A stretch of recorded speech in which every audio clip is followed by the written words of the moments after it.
You ask any of these PhDs who study retirement, they all own annuities. They all do, all right? And so when people think that annuities are bad, I will tell you they really don't understand annuities, because you could not study retirement and think that annuities are bad. It's impossible. You know, it's the only product in the world you can buy that will guarantee you will never run out of income. As long as you're breathing, those checks are coming. Now, I own 11 of them. What are the types? Well, I own 3 variable annuities. Now, those are the ones that get picked on because the fees are high. And they are. The fees are higher in a variable annuity than they are in a mutual fund. But you know why? It's because you've got guarantees that you don't have in a mutual fund. See, I don't think I'm any different than any of your listeners. All right, I've announced my retirement. You know what I want to do with my money? I want to make as much as I can make. If I can make 10%, 15%, 20%, 30%, I want to make as much as I can make. But just as important, no, for me, more important, I don't want to lose what I've already got.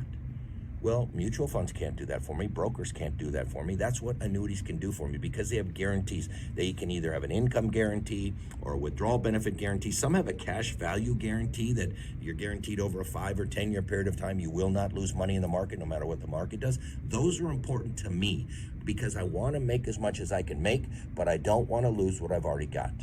I own 3 fixed indexed annuities. Why? Well, because a PhD by the name of Roger Ibbotson, he's a famous PhD. You've seen the Ibbotson mountain chart where the stock market just goes up and down and up and down, but over time it always goes up. That's his chart, okay? He did a study where he compared somebody who had a 60% stock, 40% bond portfolio to somebody who had a 60% stock, 40% indexed annuity portfolio. And you know what he found? He found that the second portfolio outperformed the first portfolio for the last 40 years and is likely to do so for the next 40 years. So just move your bonds. You know, I tell people the easiest way to use an annuity is just replace your bonds. You know, bonds are right now doing almost nothing. They're only doing 1 or 2% to the upside, but they have huge interest rate risk. What do I mean by that? If interest rates go up, those same bonds could fall 20, 30, 40, 50%. So there's very little upside. There's huge downside risk. And so one of the easiest ways to incorporate annuities into your portfolio is just replace the bonds. You don't have to replace your stocks, replace the bonds. And then I own 5 or 6 income annuities. Why? Because retirement's all about income.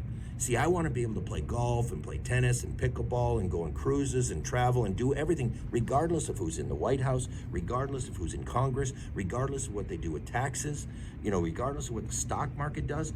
And guaranteed lifetime income allows me to do that in retirement.